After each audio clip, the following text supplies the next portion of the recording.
This is They Create Worlds, episode 69, Sega vs. Nintendo, round 2. If anybody wants to find me, I'll be in the last place you would look. In a place where people used to be, a land that's called reality. You'll find me there. Welcome to They Create Worlds. I'm Jeffrey and I'm joined by my co-host, Alec. Hello. We have covered part 1 of Nintendo and Sega's epic rivalry. We had them in Japan. They decided to become console makers from different route, where we had this strange conglomeration of Shere Khan versus Al Capone. And you'll have to pay attention to the previous episode to get that reference. That's right. As we found out, Nintendo won in Japan. So Sega had to go to a new land, the United States and Europe, in order to figure out how they could rule them all. That's right. But obviously they were not the only ones going there. It's not like Nintendo was ignoring the fact that there were these great other areas as well. And of course, as probably everyone listening to this podcast, or almost everyone listening to this podcast knows, Nintendo is the company that in fact gets there first. Nintendo was interested in coming to the United States very early on in its history with the Famicom. And I mean, even before the Famicom launched in Japan, they were already looking at how they could get it into the United States. Of course, they did have an American subsidiary already because they were an arcade game manufacturer in the US. They had Nintendo of America. People may recall from other episodes that it was Hiroshi Yamauchi's son-in-law, Mr. Minoru Arakawa, who was in charge of that subsidiary, with a lot of support coming from his close friend and confidant, Howard Lincoln, who by this time has become, I believe, he's either just become or will shortly become the senior vice president and general counsel of the company. We talked about their relationship particularly in our Nintendo lawsuits episode a few weeks back. So they've got some infrastructure there already, but they are not positioned in such a way that they can really do a consumer product. Nintendo really wants to tap into some existing expertise when it comes to launching the system in America, and so they turn to the company that has more expertise than anybody, which is Atari. Could never stop talking about Atari in any of these episodes. Well, they do cast a long shadow, but they will only be a minor player in the story we are telling today. Early 1983, Nintendo opens negotiations with Atari to bring the Famicom to the United States. At this point, as we've discussed in our very detailed Atari episodes, Atari really does need a new console. They had launched the year before the 5200, which was supposed to be their next generation console to ultimately replace the Atari 2600. Due to conflicts between the home computer and consumer electronics divisions of Atari, the 5200 ended up using 3-year-old technology that was not that impressive when compared to the ColecoVision just coming out. And it also had a very unfortunate non-self-centering analog joystick, which made playing certain hit games like, say, Pac-Man virtually impossible. This system was clearly not the answer. Atari needed something else. I think Atari was aware they needed something else. And they actually had 2 candidates for that replacement. One is the Famicom, which we're talking about now. The other was what ultimately became the Atari 7800, which of course we talked about in the context of Atari. Atari could have done something very sneaky here if they'd wanted to, because Nintendo wasn't aware of the 7800, so they could have signed a deal with Nintendo and kind of sat on the Famicom and pushed the 7800 more. That's what some of the sources like Kent's book have said. I assume that any final contract would have included certain... any contract worth its salt is going to have certain performance clauses in it, where if you don't sell X amount or whatever, we get our system back. It's a bit simplistic to just say that they could have sat on it and prioritized their own system, but still, they had a unique opportunity to see what the potential competition could be and, make a decision between which one they wanted. And there was a lot of disagreement amongst the engineering staff over which one they should go with. Right in the middle of these negotiations, there was a bit of a kerfluffle because Coleco released the Atom computer, which we've talked about. The Atom computer had a version of, I think, Donkey Kong Jr., not Donkey Kong, but one of the Donkey Kongs at least, running on it. Coleco had the console rights to the Donkey Kong stuff. Atari had the home computer rights, not Coleco.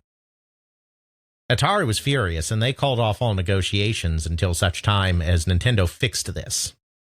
The story of how they fixed this is very interesting and has only been told from the Nintendo perspective. I've interviewed Arnold Greenberg, but I haven't talked to him, the CEO of Coleco, but I haven't talked to him about this specifically, so we don't have the Coleco side of it. But basically at CES, Yamauchi called a meeting with Greenberg, Coleco CEO, and proceeded to become, quote-unquote, unhinged. He gave this massive performance in Japanese, and it was a performance. He wasn't really unhinged. Yamauchi's not the type. He gave this massive show of yelling and screaming and gesticulating in Japanese in an attempt to cow Greenberg into backing off. And whether it was that or something else, they did get that situation sorted out. But by then, Ray Kassar is being fired, the company's in turmoil, and Nintendo is asking for a lot in terms of their royalties and their rights and all of that. Everybody walks away. Nobody releases the system in 1983, and that's probably a good thing because with the climate at the time, even a great system like the NES, what became the NES, now just the Famicom, I don't think it would have done well in that market, especially since at launch, all it had were basic arcade titles like Donkey Kong Jr., Popeye, that were available on other consoles. Now, was the NES version better? Yes.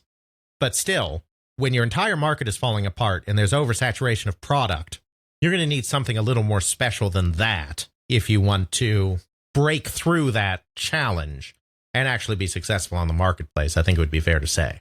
Mm-hmm. So Nintendo sits on that. In the meantime, they do attempt to release Game & Watch in the United States. They do that through Nintendo of America. They don't try to go through a third-party company for that. This is the first time that Nintendo has really tried to be a consumer company in the United States. Obviously, they've been a consumer company in Japan for decades at this point, but not so much in the United States. The problem is that everybody they have on staff is really arcade-oriented. Minoru Arakawa has no experience with consumer products. Howard Lincoln doesn't. The main people in sales and marketing are Ron Judy and Al Stone, who have been with the company since the Donkey Kong days, but they're coin-op-centric. They need to bring in some staff. One of the first people they bring in 1983 to kind of get around this is a guy named Bruce Lowry, a name that we've mentioned, I think, before in other episodes, and a name that's going to be important a couple of times here. He had been working for Pioneer. I think before that he worked for Technicolor. So he was in the electronics business. He was not an engineer, but sales and marketing in the electronics business. Working with Pioneer, he had been involved in a consumer-oriented electronics company. He was a good guy to bring in and kind of try to head up some of this sales and marketing stuff on the consumer end. He was kind of the first consumer-specific hire that Nintendo did. The Game & Watch doesn't do great. The commercials for it, they do shoot commercials, but they're kind of amateurish, and the product is a kind of product that's a little more old hat by this point in the US than it is in Japan. There is a video game crash, and even though Game & Watch is not a console video game system, I'm sure there's still a bit of stigma attached, so it doesn't really do very well. It's the beginning of building up a competency to do home product at Nintendo of America, which is important because by the time Yamauchi decides that it's time to try again in that consumer marketplace in 1985, they're ready to do it. So at the 1985 CES, before E3, we've talked about this before, the Consumer Electronics Show, of which there were two, a winter in Las Vegas and a summer in Chicago. At CES in 1985, they put together a booth and they put together a mock-up of the Nintendo Advanced Video System. Ooh. That's right. This very fancy system is going to have all the bells and whistles you could ever want. It's going to have wireless controllers. It's going to have an optional keyboard, an optional piano, electric little synthesizer, all of these great peripherals you can wire into it. It looks sleek, like a piece of stereo equipment or something. It looks big and bold and excellent. Isn't it great that we can have video games again? To which all of the buyers at the show said, no, thank you. But it's big in Japan. We just beat up Sega with this thing. Why aren't you buying it? There's a misconception today, and we talked about this some in our Crash episode. There's a misconception today that some people that lived through this period have, and I've talked about this before. That misconception is, I played Atari games, then I played Commodore 64 games, then I played Nintendo Entertainment System games. There were always video games when I wanted to play them. Therefore, there was always a video game market. Therefore, all of this talk of a crash, while, yeah, things went down, the industry never completely went away, because I was always playing video games. And we like our video games. From a consumer perspective, that's not wrong. I mean, that's not strictly inaccurate from a consumer perspective. If you were someone that enjoyed games in the United States, there was always an avenue for you to explore that. But that does not take into account the fact that the retail distribution channel was done with video games. Done. We are not going to stock these because we are still trying to clear out all that crap you gave us 2 years ago. You being the industry as a whole, not Nintendo, obviously. A lot of really good people lost their jobs because they thought we should buy more video games. And I have my job today because my predecessor was fired for buying too many video games. And you want me to buy what now? No. From a retail distribution perspective, the industry really was dead. We can't overstate that. And really, listen to our Great Video Game Crash Part 2/3. It pretty much hammers this entire point home very well. Just how much retail hated, just like Kafka hated it. That's right.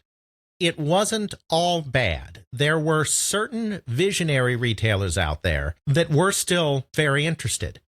And the most important of those was Toys R Us. Toys R Us, may she forever rest in peace, was one of the really powerful, important toy movers and shakers in this time period, maybe the most important one.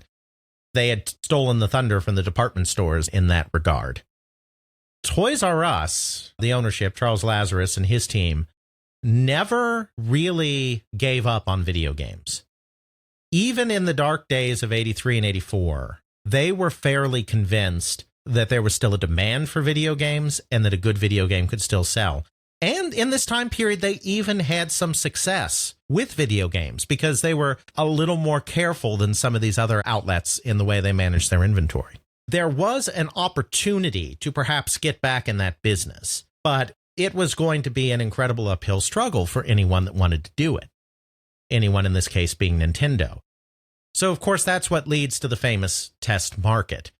And this story has been told, so we really don't need to go into much depth here because much of what's been told about that story is accurate and is already well known. It's an interesting story, but it's not that germane to the Nintendo-Sega conflict since this is Nintendo on its own. But basically, they decide to test what's now being called the Nintendo Entertainment System in New York City. And we did go over a lot of this in our Nintendo episode back in the day. Yes, playing with power. They are able to generate enough enthusiasm amongst specific retailers like Toys R Us, Macy's, FAO Schwartz, that they sell through a fair amount of the 100,000 systems they took with them. They proved that there was still a market for video games. You just needed something new and impressive and better. And the Famicom really provides that to the market. Exactly. Along with our good friend Mario in his new game, Super Mario Brothers. Must play it all. So Nintendo has a successful launch test market in New York City in late 1985. Toys R Us at that point wants to go national. They were already pretty much on board with the entire idea of video games coming back, and the New York test market just proved it even more. So they were ready. They were like, let's do this. Nintendo could not produce enough product to do that quite yet. The whole idea had been, we'll do this, then we'll build up our inventory and we'll go national the next fall. So they had to stick with that. So they did another test market in Los Angeles. They expanded into about 7 markets and then finally did a national rollout in fall 1986. This is the exact same time that Sega is coming onto the market for the first time in the United States. In 1986, Sega decides to slightly rejigger the Mark III. They had like FM sound synthesis and some cosmetic tweaks and whatnot, and release this in the United States. They too think that the market's going to come back. They have an American presence already, just like Nintendo did. In 1985, after being out of the North American market for 2 years, Sega Enterprises Limited, Japan, founds Sega Enterprises USA to re-enter the arcade market in the United States. When the old parent company, Sega Enterprises Incorporated, had sold their North American factory, Sega Electronics, to Bally in 1983, they had pledged to not re-enter the market for 2 years, that anything they put out in the North American market would go out through Bally Midway. Bally had bought the company specifically because they wanted to be able to distribute Sega's Laserdisc game, Astron Belt, as we discussed, I believe, in our Laser Craze episode. They were prohibited for a couple of years from re-entering the North American market. Then, after that had subsided, after that was over in 1985, they founded their new Sega Enterprises USA. Gene Lipkin, a longtime coin-op industry executive whom we've talked about before, was brought in to head that up. So they knew that the arcade market was on an upswing because by 1985, the arcade had finished, the coin-op industry had finished bottoming out and was on the rise again. Sega had some very successful games in coin-op during this time period, particularly Hang On and Outrun in 85 and 86. So they knew the market was coming back. And they knew that if the arcade market, the coin-op market was coming back, that certainly the home market was going to follow.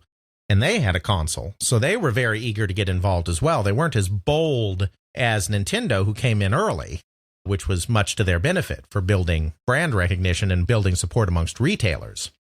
But they did decide to come in 1986. They decided that the best person to introduce their system into North America was the same person that had been largely responsible for introducing the Nintendo Entertainment System in North America. And that was our good friend Bruce Lowry, who was the vice president of sales at this point for Nintendo of America. So come on over here and work for us. Yeah, sort of. It's not that simple. We talked about this before, but Nintendo had a real feel of family to it. People do not leave Nintendo. There are still 2 people at Nintendo today, Don James and Lance Barr. Don James was there practically from the beginning of Nintendo of America. He joined in like 81 or 82 or somewhere in there. Lance Barr joined almost as far back as that. They're still there today, right now. That's kind of insane.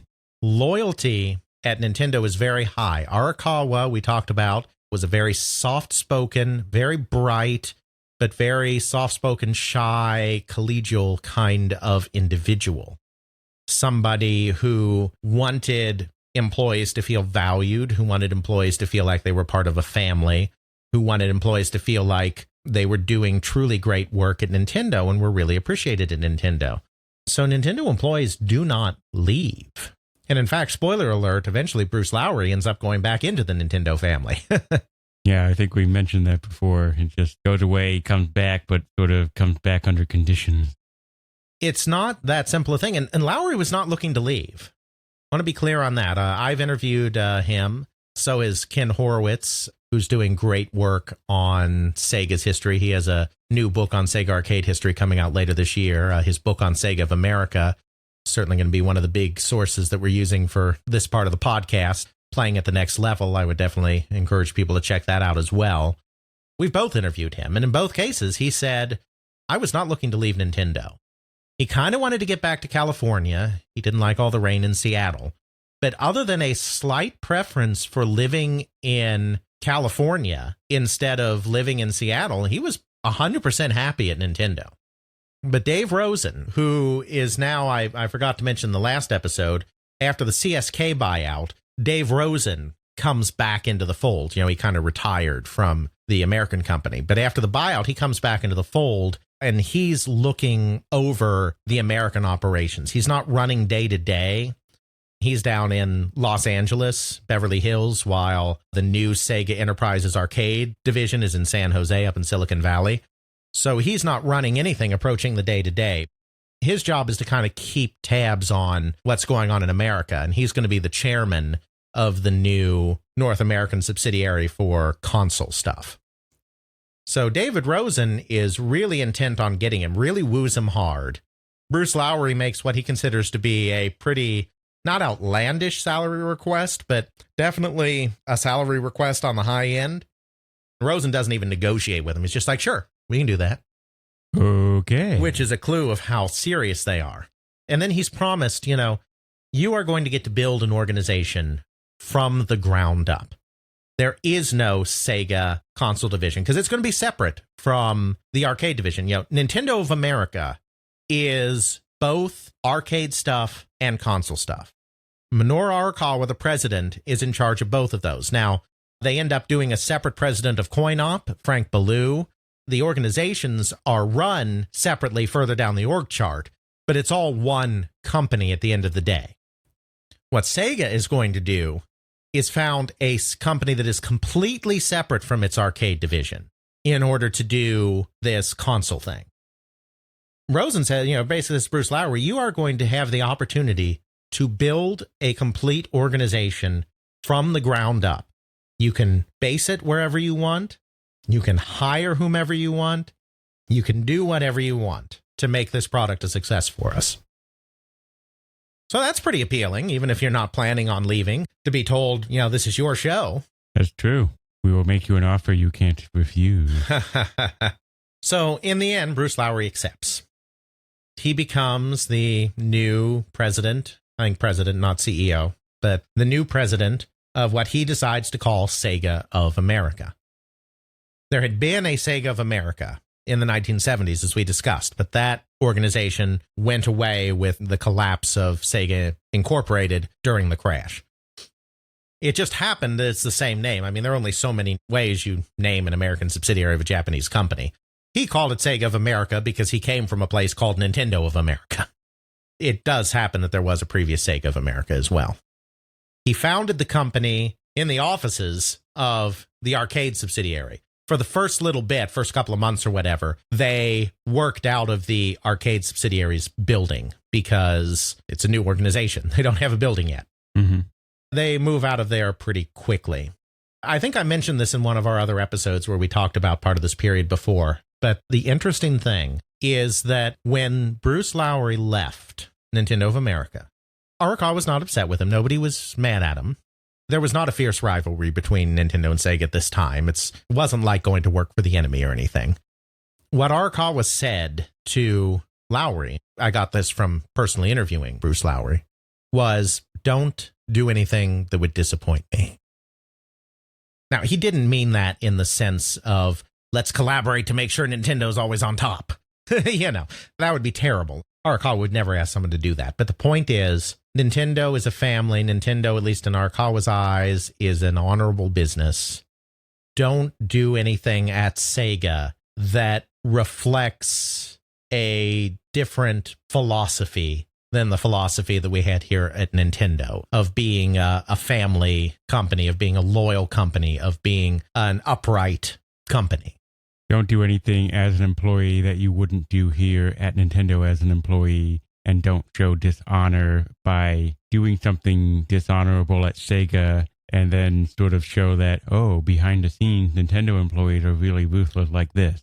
It's not even a matter of showing Nintendo employees in a poor light. I mean, Arakawa, and this comes from multiple people that have worked there. I mean, Arakawa, unfortunately, because he's so shy, has done very little interviewing. very, very little. So there's not a lot of good stuff from Arakawa's perspective. But from every employee that you would ever talk to that worked at Nintendo, I mean, he really felt like Nintendo was a family.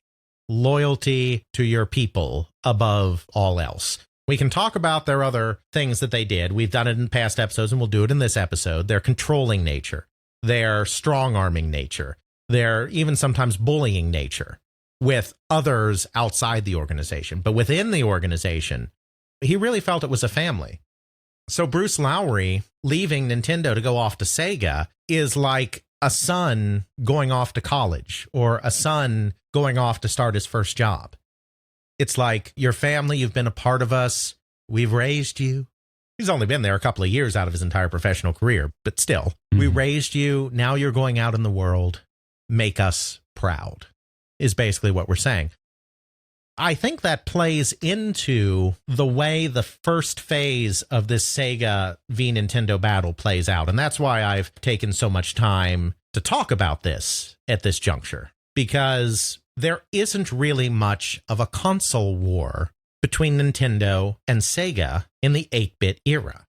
And I don't mean that just because, spoiler alert, Nintendo wipes the floor with Sega in terms of sales. You don't see the same competitiveness, the same butting heads against each other, battling for every inch of market share. You don't get that till the 90s. Right. And I think part of that may be because of this feeling. Lowry is more on the Nintendo philosophy of marketing. Focus on the quality of your product. Focus on the great content you have coming out. Don't get down in the gutter and sling mud at each other, which is a very Japanese point of view because competitive advertising in Japan is almost non-existent, or at least was back then. I couldn't speak for today. I think that plays a role in the fact that there's not much of a big competition here. So Lowry goes off. He found Sega of America. He hires some people in, and they put out the Master System. They debut it at the CES in June 1986. Which is about the same time that Nintendo is preparing to roll out its national rollout of the Nintendo Entertainment System. It's technologically superior. It's a little bit better of a system, but it's got issues, other issues.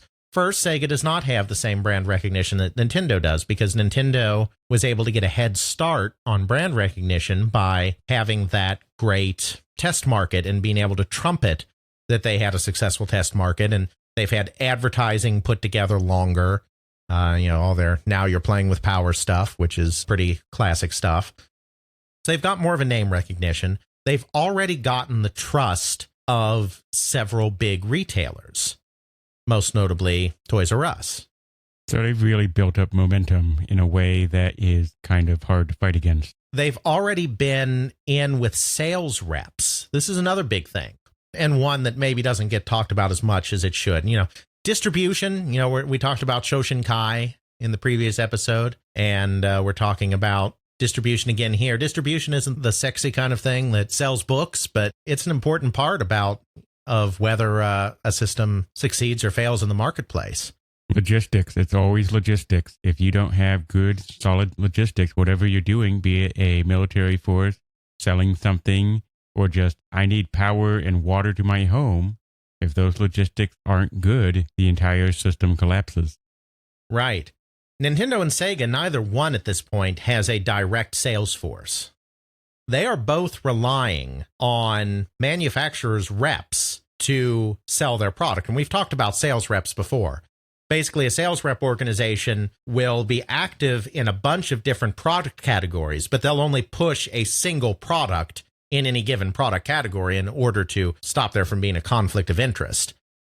A Nintendo sales rep will sell the NES, but they'll also be selling, toothpaste for somebody else, but they won't sell the Sega system. So they're not fully focused on your product, but it gives you national reach without the huge amount of employee expense that you would need to maintain a direct sales force all over the country. So both Nintendo and Sega are relying on manufacturers' reps in order to get their system out there. But Nintendo, as we talked about in our Playing with Power episode, was able to get in with some of the biggest hitters in the previous video game industry. When they're in New York, they partner with Sam Borofsky, who ran a rep organization that was one of Atari's most successful organizations during the golden age of video games when the VCS was selling so well. So he understood the market very well. He understood what went wrong very well. And he provided a lot of input to Nintendo that corroborated Nintendo's own research about how they needed to keep firmer control over inventory in order to not repeat the Atari situation where a glut of inventory led to a crash. Then when they go national, they get in with Worlds of Wonder. And we talked about Worlds of Wonder. They had Teddy Ruxpin and Laser Tag. They had two of the hottest toys in the country. They were staffed by a bunch of former Atari people because they were founded by former Atari people. So they had all of these salespeople in the organization that were familiar with video games, that had those contacts already, and they had two of the hottest toys in the country. Since they partnered with Worlds of Wonder, Nintendo could say, or rather Worlds of Wonder could say on Nintendo's behalf, we have laser tag. We have Teddy Ruxpin. If you want to do business with us on laser tag and Teddy Ruxpin, you're also going to need to talk to us a little bit about this new thing we have called the Nintendo Entertainment System. Or else we're going to have some word with our truckers in logistics again. Yeah, I mean, there's no indication that they were doing that kind of thing. It gave Worlds of Wonder, and through them Nintendo, leverage to get into retail outlets, department stores, discount houses, and whatnot that might still be leery after the crash. Toys R Us was all ready to go, rah-rah. But it was that Worlds of Wonder alliance that helped them get other retailers on board. And Sega just didn't have those connections. They couldn't do the same thing. Atari is still out there as well, and Atari's going to reintroduce systems. But Atari is now run by Jack Tramiel, and nobody in retail really likes Jack Tramiel anymore because he keeps screwing them over, quite frankly.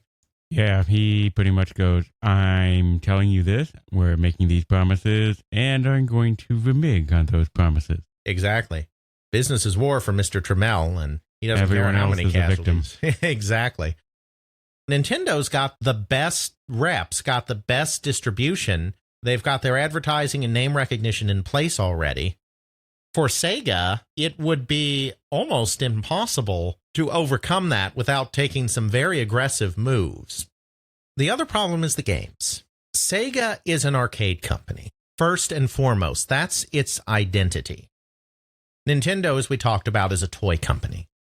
Nintendo's primary identity is forged around the concept of creating fun. That's what a toy company does. Sega is an arcade company, so the entire rationale for Sega is to create something that will keep your adrenaline flowing for about 1.5 to 3 minutes, after which it's time to insert another quarter. Sega had great expertise in making short, sweet arcade experiences. Hang On, Outrun, Afterburner, Altered Beast, Golden Axe, on and on into history. They didn't necessarily have a great deal of understanding on how to make a fun, deeper console experience. They didn't have a Shigeru Miyamoto. Their Shigeru Miyamoto was Yu Suzuki, but Yu Suzuki was an arcade guy. He was really great at those fancy cabinets like Hang On and Outrun and bold graphics and fast action, but they didn't have a guy on the console end that had that kind of drive. They didn't have a Miyamoto. When Miyamoto and his team created Super Mario Brothers, it was meant to be a culmination of everything that Nintendo's designers had learned doing the Famicom and doing games on the Famicom. So it's just stuffed to the gills with interesting experiences that go on for a while, you know. Mm-hmm. It's not just 3 minutes, insert new quarter kind of gameplay. We have something a bit more in depth. It's something that we can get some sustained gameplay out of, and it allows us to do something a little bit different than the typical arcade, fast action, twitch, whatever. You have something where I can have that JRPG that has a long, epic storyline. I can have something that's a little more strategically based, where I'm trying to get from point A to point B and trying to understand what's going on. It allows things like Desert Commander, where you have two sides, you and a friend, and you're deploying your troops out and trying to figure out, oh, if I use my fighter against the bombers, it takes out his bombers, but his bombers are going to take out my tanks, but my tanks are defended by anti-aircraft, which if they get the shot first before the bombers, then I didn't win that game much.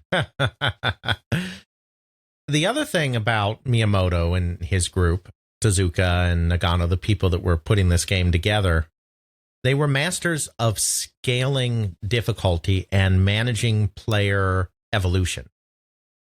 The first level of Super Mario Brothers is a great example of that. That first mushroom that comes out of the question mark block. They made it so that once you hit that block, it was almost impossible to avoid the mushroom because it bounces off the pipe that's further to the right, and then you're under the brick still. In a small Mario, you can't break the brick, so you kind of can't avoid. They made it so that you kind of had to run into that mushroom because they wanted you to know that the mushroom is a good thing. Then in the second game, they were jerks and they put a poison mushroom in. But at least they gave it a different color. There's a jump where you go up a small stepladder of blocks, and then there's a pit, and then you have to jump to the other set of blocks over here. Before that jump, they do the exact same jump, except that there's not a bottomless pit in between. So if you don't make the jump, you just fall in and you can jump back out again. They're teaching you the technique in a safe space before they make you do it for real. This is pre-tutorial. There's not just a fun, no consequences space where you can mess around in, but they try to ramp up difficulty in a logical way that gets you acclimated to expectations.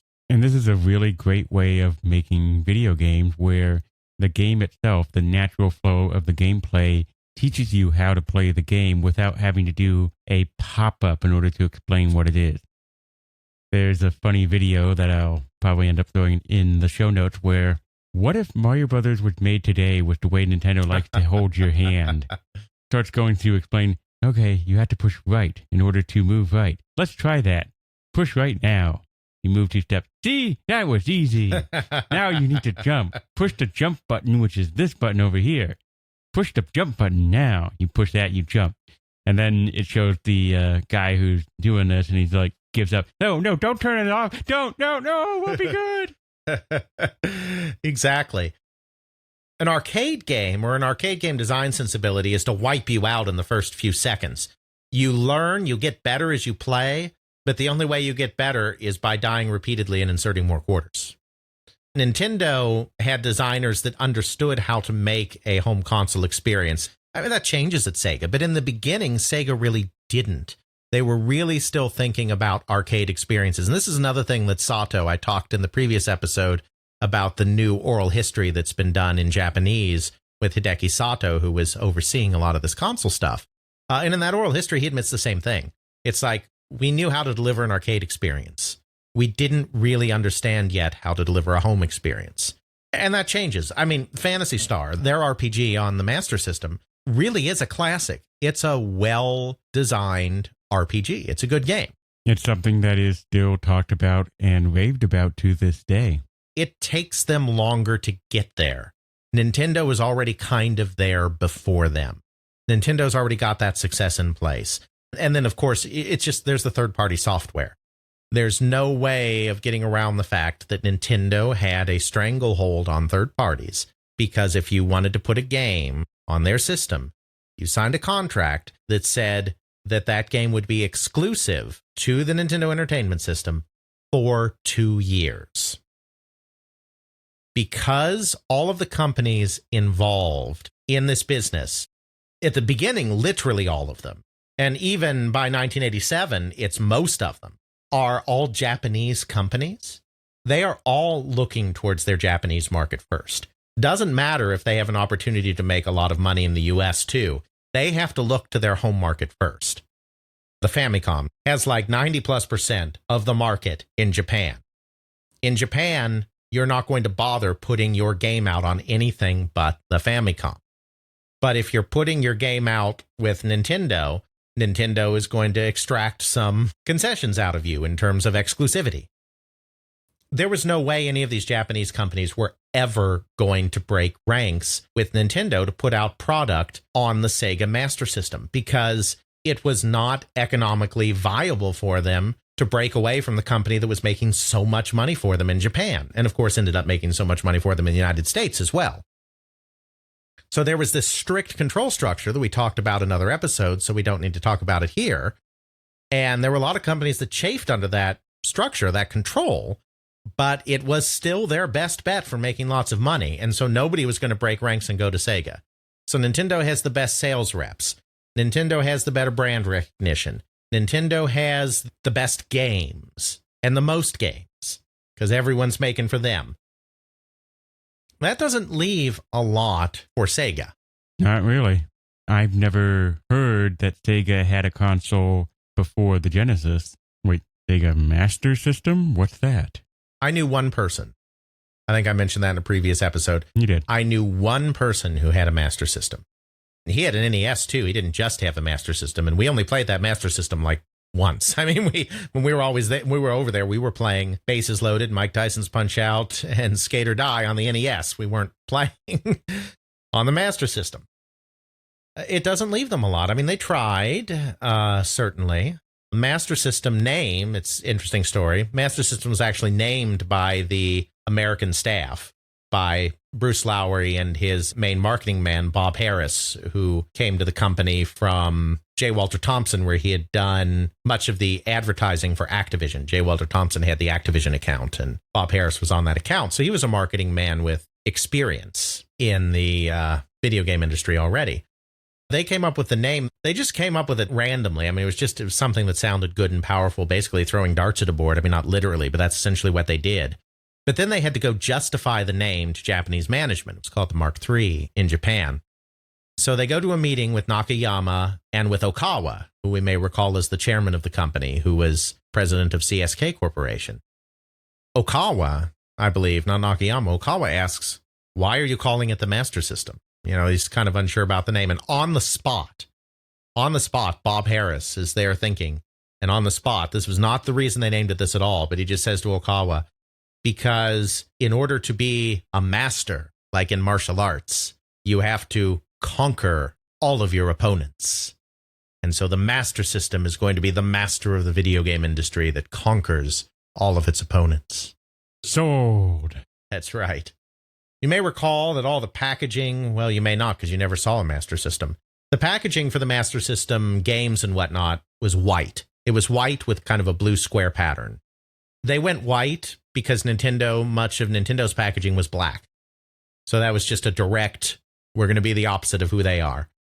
The blue square pattern was because it was similar to what the Macintosh was using in its marketing materials, and Bruce Lowery was very enamored with the marketing that was being done by Apple for the Macintosh at that time. They got into some retail outlets, but they were overwhelmed by Nintendo. I mean, we kind of have to go back again to what Nintendo did and what their strategy was, which we haven't talked about in as much detail.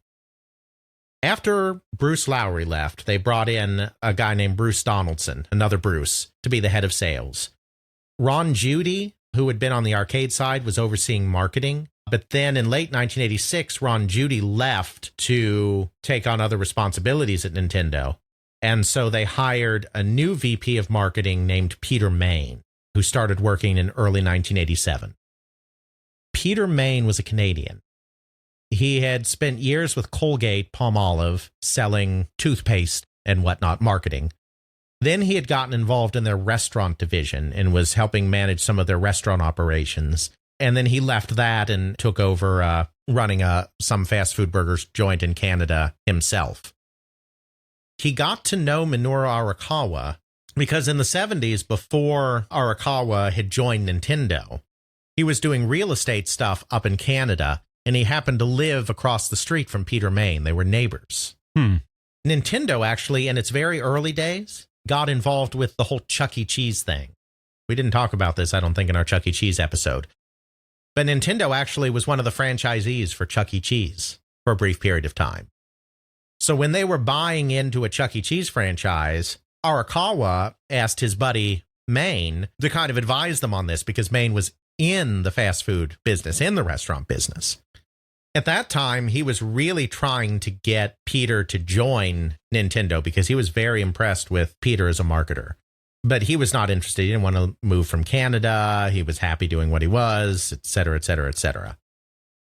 Now, in early 1987, when they need a marketing guy again, Arakawa is really trying hard to recruit him again, trying to get him interested in this exciting new business he can be a part of. And Main's hesitant again at first, but finally he decides, okay, fine, I'll do this, and discovers when he researches that it does seem to be a pretty fascinating industry. So Main and Donaldson, these two guys, just put together this complete and brilliant kind of sales and marketing blitz that plays a big part in the reason why Nintendo's successful. And it's based around scarcity. We talked about this a little bit before, this aspect of it. Nintendo always made sure that they had a little less product than they really needed to meet demand. They would create a sort of artificial scarcity. And then Peter Main and his team would treat every single release almost like a big movie premiere. This was their marketing approach. Their marketing approach was to focus entirely on gameplay. They weren't even building a Nintendo brand. I mean, yes, they used "Now You're Playing with Power." They had kind of this catchphrase or this tagline that unified their commercials. But they really weren't trying to create a Nintendo brand. Nintendo as a name, as a company, as a video game system, Nintendo Entertainment System, didn't matter. The Legend of Zelda mattered. Mike Tyson's Punch-Out mattered. Dragon Warrior mattered. Right. It's all about the game. And what they would do is they would treat each release as almost like a big movie premiere. They'd do an advertising blitz. They'd market the heck out of it. And then they'd make sure that they didn't oversell to retailers so that it would be kind of hard to get. So this would create a frenzy around new releases. And this would get people excited about the games available on the Nintendo Entertainment System. This was the approach, and it was a very effective approach. Once they had that going, and once they had retailers on board, they hired another marketing guy named John Sekeli as their manager of merchandising. John Sekeli came out of Kenner Parker. He had been with Kenner when they did a major merchandising push related to Star Wars, the Star Wars action figures, the little 3 3/4 figures that were ridiculously popular in the late 70s and early 80s. Kenner had come up with the idea of doing a kind of store within the store kind of thing, where you have a complete big Star Wars display area that has all of the merchandise, but also has posters and all of this stuff kind of in a kiosk format. It's a, store, literally a store within a store where you could get all of your Star Wars needs. Peter Main poaches John Sekeli from General Mills, parent of Kenner Parker, and hires him into Nintendo to do the same thing at Nintendo. And they create the World of Nintendo displays. I don't know if you remember those at all. The best thing I remember is the plastic box in Toys R Us that had all the Nintendo stuff in it. Yeah, but that's not what this is. Toys R Us has always organized their store around brands. And so they've always had this kind of store within a store thing for all of their product. The Sears at our local shopping mall had a World of Nintendo. Okay, I don't think I actually recall seeing that one. It's a kiosk, and you can actually walk through the middle of it. I mean, it's not huge, but like you can walk down the middle, and there's stuff on either side of you. It's a Nintendo-branded kiosk with all of the Nintendo stuff right there. Often there's a demo Nintendo machine outside of it. It's just a Nintendo-branded space with all your Nintendo stuff, and they would encourage stores to adopt the World of Nintendo model by giving them discounts on inventory, essentially, for putting up World of Nintendo displays, which is what made stores really happy to play ball with this. So then they've established the store within a store and concentrated this Nintendo merchandise in an exciting way. Then they take their fanzine, their little Nintendo Fun Club newsletter that they give to people who register their Nintendo products free of charge, and they turn that into Nintendo Power. Get Gail Tilden to run that. Now this magazine, Nintendo Power, is going out to millions of homes. They don't need to build the brand on television. On television, they just focus on getting people excited about the games. Then they can use World of Nintendo in the store to build a unified Nintendo brand around these great games. And then they can use Nintendo Power to have a direct dialogue with their fan base and hype big new games coming out and all of this. They've just got this entire ecosystem, and they build it step by step very carefully. Peter Main, Bruce Donaldson, and their people below them just build this sales and marketing juggernaut. It's really interesting. It's almost like a rabbit hole where you start a taste and then it just becomes more and more elaborate as it goes on and on. I'm a video game consumer. I look around for a video game. I see, oh, there's The Legend of Zelda. That looks interesting. The advertisement's really cool. It has that nerd rapping at me. Not cool. So let's go buy that. So I go to Sears and I see, yes, I can get Zelda. Oh, Zelda is provided me by Nintendo. And they have this nice presentation of Zelda, and I can try these other games. Oh, well, that's fun. Okay, I'll try this game and that game. Okay, I'll take these games home with me. I have a card. It says if I register, I get free stuff. Okay, where's my stamp? Mom, give me a stamp. Great. Mail this off. And now I'm having a conversation with Nintendo that sends me this comic book with views of which game to try out, tips and tricks, and I get awesome little comics with that Nestor guy and other people. It's great. Fantastic. I love Nintendo. Nintendo is great. And then they work with Leisure Concepts, which is run by a guy named Al Kahn, who had been a marketing guy at Coleco during the ColecoVision days. And they start working with him to do the merchandising. Oh, dear. They give him the sole merchandising rights, and he's the guy that floods the market with bed sheets and pajamas and clothing and cereal and all of this crazy stuff. And we have those bed sheets. I have my Legend of Zelda bed sheets over there. There you go. So now they've got the merchandising empire on top of that. Then to start expanding into getting adults more aware of Nintendo as a brand, they go to promotional tie-in campaigns. They go with Pepsi, for instance, and do a tie-in campaign with Pepsi. They, of course, get into McDonald's Happy Meals at some point. They start doing merchandising tie-ins, and this allows them to create more awareness around other demographics without actually specifically advertising to those demographics.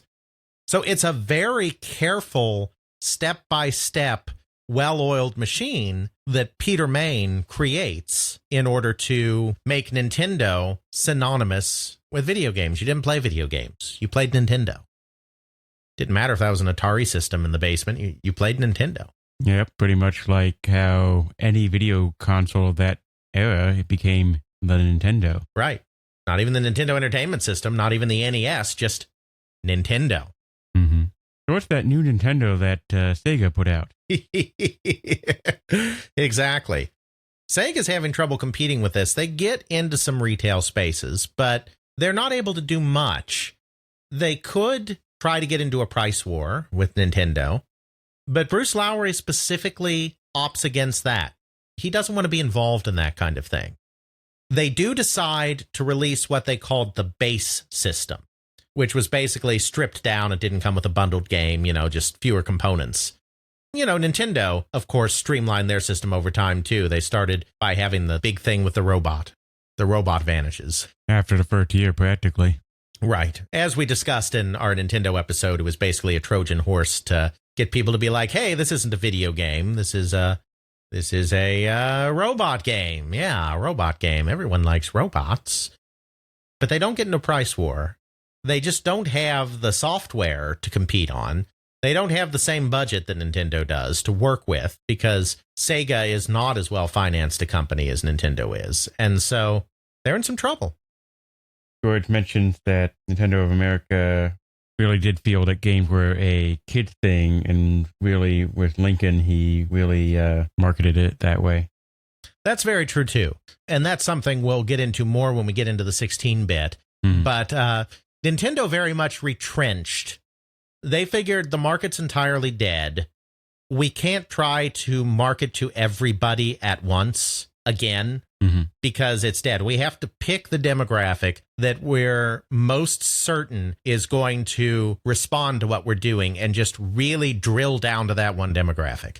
And that was 6 to 12-year-old boys. Yay. That's really where they focused everything on. And I think that was partially because of that need to retrench after the disaster of the crash. And of course, with their censorship, that also pushed it to be more children's like entertainment. Excessive blood and gore, nudity. And I mean, nudity doesn't just mean like topless. I mean, if the bikini didn't have enough pixels on it, that was a problem, you know. We're talking 1960s Right. level of quote-unquote nudity. No religious iconography, you know, all of this stuff. So that also made it feel more like children's entertainment because nobody was allowed to be too edgy in their content. So, yeah, I think those are the primary reasons why you ended up with that focus. But they definitely did focus on 6 to 12-year-old boys, specifically boys, not children generally. Nakayama ends up deciding to take Sega of America in a different direction. One day, a gentleman named Pat Feely shows up to speak to him at like a trade show in Japan. Pat Feely is the president of Tonka. And we like Tonka, especially back then. Back then, they were basically still what they had been for years and years before that. They were the truck company. Tonka trucks. That's what they did. And if you had a toy truck, it was a Tonka. Pat Feely felt that Tonka needed to expand. The toy industry was becoming more and more competitive in the early 1980s as the yuppie generation started having kids. Yuppies tended to, not just yuppies, but parents in that area, you started seeing more single parents because of divorce rate going up. You started to see more families where both parents were working. But this was also a period of time when a lot of those people, these yuppies, were being pretty successful as well. So they had money. So you saw a real shift in the toy industry generally, where because parents were not spending as much time with their kids, because they're working, they show their love through buying them things. And more sophisticated the thing, the better the kid is entertained and then lets me sleep so that I can work tomorrow. And that led to a real change in the toy industry. It led to rapid growth in the toy industry. You know, the bigger companies started getting bigger. Consolidation was becoming a thing. And Pat Feely, who had come out of Mattel, he had been at Mattel before Tonka, really felt that Tonka couldn't survive anymore just being a truck company, a toy truck company. The CEO of the company, Stephen Shank, disagreed. He thought, okay, maybe some expansion is okay, but we shouldn't overextend. We shouldn't expand too fast. We do trucks really well. Let's do trucks. He was more conservative. This conservativeness ended up being a bit of a problem when the Tonka company had the opportunity to license certain Takara, Japanese company Takara, toy robot lines that were ultimately consolidated into a little thing called Transformers. No one liked Transformers, especially after the movie. They missed out on Transformers, but they got the consolation prize. GoBots. That's right. Tonka did GoBots. GoBots. Yeah, that didn't so well. Feely was able then after that to do a little of what he wanted to do. They did GoBots. They did Pound Puppies. They were trying to expand into toy lines. This was the period of time when you were starting to get toy lines that were supported by television shows and all of this. Masters of the Universe, G.I. Joe, Transformers, etc. He was able to do some of that stuff, but he really wanted to expand Tonka. He believed they needed to expand to be a major player. So to him, it made sense to get into the video game industry because video games were hot. Video games were taking over the toy industry. Video games, by the toy people, video games were not really considered a toy. I mean, they were a toy, but they weren't considered part of the industry. If you look through the toy trades, they start covering video games more and more in the late 80s because they have to, because they're huge. But you can see how it's kind of a parasite that latches on and then slowly grows and grows because they're not that interested in covering video games in the toy trades at first, but then the coverage gradually expands and expands and expands because they can no longer ignore the fact that Nintendo, and not just video games, but Nintendo has practically become the toy industry. Which is phenomenal. This was a logical place to go to try to expand. So Pat Feely goes to Nakayama in Japan, bypasses Sega of America, and says, We, Tonka, would like to take over distribution of the Master System. You are having trouble getting buy-in with retail outlets. You are having problems with Nintendo. We have those connections that you, Sega, doesn't have. Let us help you. Nakayama and Rosen, because Rosen's responsible for a lot of American stuff on a higher level, they decide, yeah, this is kind of a good idea. So they come up with a pretty simple arrangement where Sega will pay for all development costs. Sega's doing all the game development and all of that. Tonka will pay for advertising and marketing costs. They'll do all the marketing, and then they'll split the profits 50-50 after accounting for most of their expenses. Very simple profit-sharing arrangement that Tonka hopes will get them into the big time, get them competing with the big boys like Hasbro and Mattel, and which Sega hopes will overcome some of the challenges that they have had bringing their system into North American market. Bruce Lowery's not happy about this. He was not consulted, and he believed that Sega had already gotten into all the retail outlets, which presumably he's probably right that they pretty much had, but there is a difference between getting in and getting lots of support. So there may have been a hope that Tonka would help coax these retailers and distributors to take more product. And he felt they were doing already as good as they could. He felt that even though they only had a small slice of the market, they were profitable enough or whatever. So he didn't like that. Basically, they stripped all the sales and marketing and product development, or not product development, but product evaluation is what I mean to say, and all of that out of Sega of America. Sega of America just basically became a glorified warehousing operation to warehouse systems and games coming over from Japan. And the entire apparatus went to Tonka. That was the end of Bruce Lowery's stint at the company. That's when he left to go back to Nintendo. And then he helped Nintendo set up some of their operations in Europe. Didn't help. Nintendo started with 70% of the market at the end of 1987. They had 70% of the market. Atari had about 15% of the market. Sega had most of the rest, and then INTV, which was still selling the Intellivision, they snuck in with about 1 or 2% of the market. When I say Atari had 15% of the market in 1987, that's not their 7800 system. That's not their state-of-the-art system. We have to remember that they are also still selling the Atari 2600. The Atari 2600 is priced cheaper, far cheaper, like $80 or $70, than any of these fancy new systems like the NES and the Master System. That's where Atari is getting a lot of its market share. If you were just looking at next-gen consoles, then Sega was also ahead, I think, of the 7800 in terms of sales. Mm-hmm. After that, it just went all downhill. Atari really starts losing market share. They're the main ones that lose market share. I don't think Sega really loses market share, but they just don't gain market share either. So it gets to the point where Nintendo has between 90 and 95% of the market by dollar volume, and Sega's left with somewhere between 5 and 10% of the market. Which is pretty crazy. I mean, they never stood a chance. Not in the 8-bit era. Well, they didn't, because they were never going to get the third-party support, because all of the important third parties at that time were basically Japanese.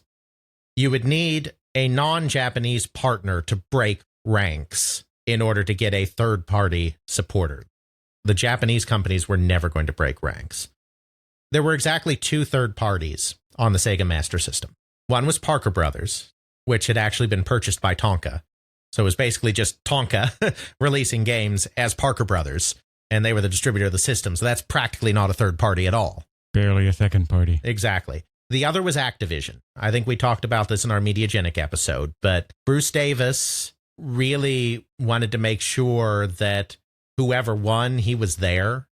He wasn't one for deciding which platform was going to win and then bet everything on that platform. And then if that platform went down the tubes, you're in trouble. He was very much about spreading your bets. They continued in the Atari market. They released games for the NES, and they published a small number of games for the Master System. They were games made by other Japanese developers because they weren't going to, they had the same exclusivity clause that everyone else did. They weren't going to waste what they thought was one of their good products on the Master System. They were still going to put that on the NES, which meant it had to be exclusive to the NES. But they wanted that in with Sega. They wanted Sega to consider them a friend. They took some games that were developed in Japan by other companies and they published them in the United States. So that made them like the only company that was in all three markets, like Atari, Sega, and Nintendo in this time period. Those were the only two third parties. And one's not even really a third party. Exactly. Then to make matters worse, Tonka has a really bad time of it. Feely's expansion ends up being too aggressive. They decide to buy Kenner Parker, the toy company combination of Kenner and Parker Brothers. They get into a bidding war with another company. They end up having to pay a ridiculous amount. I think it was something like $500 million for Kenner Parker. It's way more than they can really afford. They take on debt. They're hamstrung in their operations. They can't promote the Master System or any of their products as effectively because they're so hamstrung. Pat Feely leaves the company. Stephen Shank, the conservative CEO, never wanted to really be in the video game business in the first place. So once Pat Feely leaves the company, there's really no one in upper management that's really championing this video game thing. So Tonka decides that they want out. They and Sega negotiate and end up ending their relationship. The Master System sells roughly 1.8 million units in the United States. That's good. The Nintendo Entertainment System sells 30 million units in the United States. We're going to revise that to bad. Right. It can't get any traction because of all of the reasons that we've already said. But of course, Sega's not stopping there. Sega decides that if they are going to have any chance of breaking through this Nintendo stranglehold, they are going to have to be the first to get a hot new technology of some kind to market. They need to one-up Nintendo. Nintendo is somewhat content to ride out the Famicom as long as possible, both the Famicom in Japan and the NES in the United States. That creates an opening for other companies to try to muscle in on what Nintendo is doing by leapfrogging them in technology. Hudson Soft is one company that decides they want to do this. They consider the Nintendo Entertainment System harder to deal with, harder to program for, harder to get maximum gameplay value out of than it really needs to be. They're a unique company because they do hardware and software. So they're a Nintendo licensee, Adventure Island series, etc. But they decide that they want to create a more user-friendly, from a programming perspective, game system that can one-up Nintendo. So they create the architecture for the PC Engine and then partner with NEC, Nippon Electric Corporation, in order to create that system and release that system. It's still 8-bit, but it has some 16-bit graphical hardware or whatever. Sega, meanwhile, decides as early as 1986, that they are going to go 16-bit, real 16-bit. And this is a kind of bet the company thing that they decide to do, because it's similar to the situation that Nintendo had with Rico. I didn't tell this story, but I'll tell it now. When they went to Rico to do the 6502 chip that they wanted to do, they had to hit a certain price point on the chip in order to make the whole package, the whole console package, cost-effective and viable.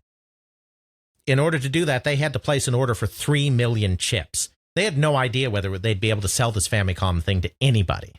And they had to do an upfront order for 3 million chips from Rico in order to get a bulk discount big enough that they could get the price break they needed. Sega does something similar, not on as grand a scale, but does something similar with the Genesis. The Mega Drive is what they're calling it in Japan. And this is their equivalent of a 16-bit system that's going to be the thing that's going to come up against the Super Nintendo. Right. They decide that they have to go with the Motorola 68000, which is the top-notch 16-bit processor on the market. In order to get the price down to where they need it, they have to make a large upfront chip commitment. They do basically the same thing Nintendo did. They do a large upfront commitment to make sure they get the price they need. So they get the 68000 microprocessor, which is the flashiest and best 16-bit microprocessor on the market. They take the hardware from their System 16 arcade board. You know, they're already doing 16 bits architecture in the arcade. And so they use the System 16 as the base Again, Sega being involved in system hardware, very important to their evolution, as we discussed in the previous episode. And craft a video game system, a 16-bit video game system that will run rings around what Nintendo's able to do with the Nintendo Entertainment System. Nintendo's not sitting idle. They're working on a next-generation system too. But they're content to sit on it. We don't know much about the development of the Super Nintendo, unfortunately. R&D 2 did it again. Masayuki Uemura was in charge of it again. But even though Uemura and his cohorts have talked a lot about the development of the Famicom, they have not divulged the same level of detail on the Super Famicom. The only two things we really know for certain is they chose a rather poor processor, the MOS Technology 65010 or whatever it is, because they were originally going to maintain backwards compatibility with the NES.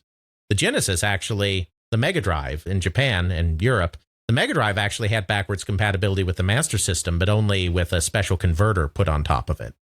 The Super Famicom was going to have compatibility built in, so they chose a MOS Technology chip. But then they ended up discovering it was too expensive to do backwards compatibility, and so they dropped that, but they were stuck with the chip. So they did not use the 68000, the Motorola chip, the high-powered 16-bit chip that Sega used. Other than that, though, it had better capabilities.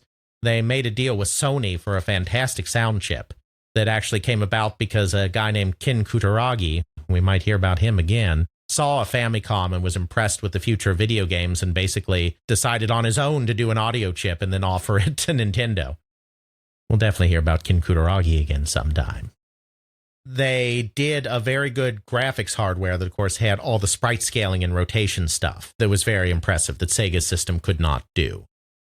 So they had a system that was in most ways more impressive. It had more colors, it had better sound, it had all of these fancy graphical modes like Mode 7.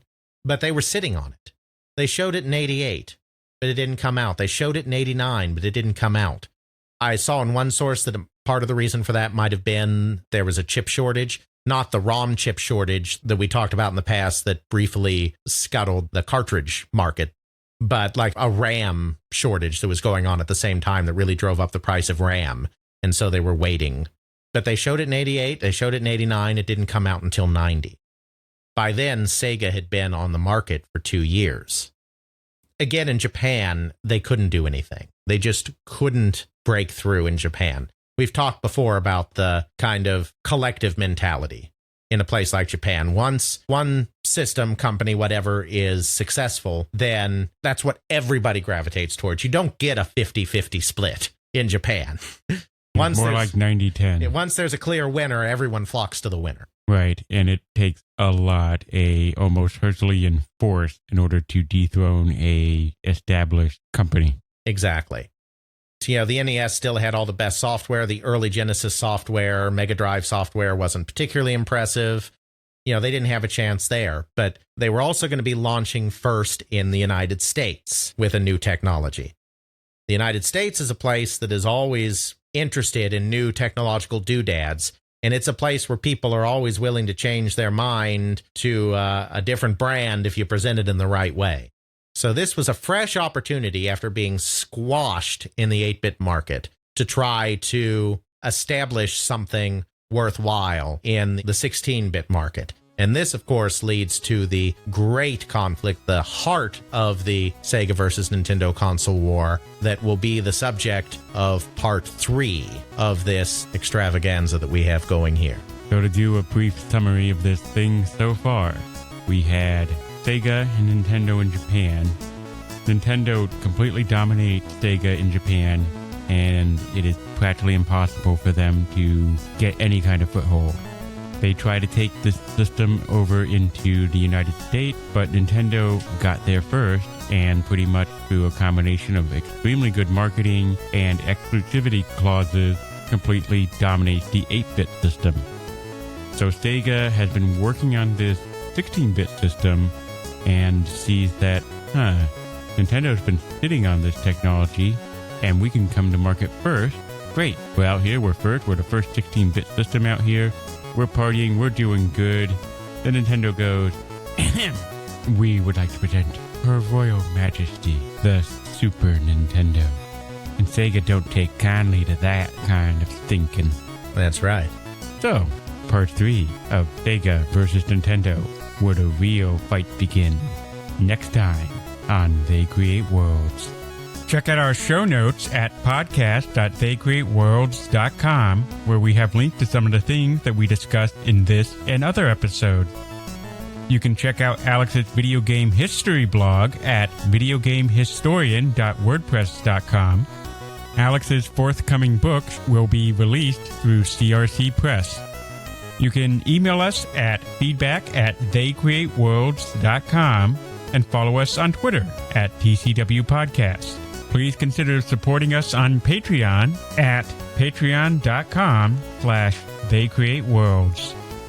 Intro music is Airplane Mode by Josh Woodward, found at joshwoodward.com/song/airplane mode, used under a Creative Commons Attribution License.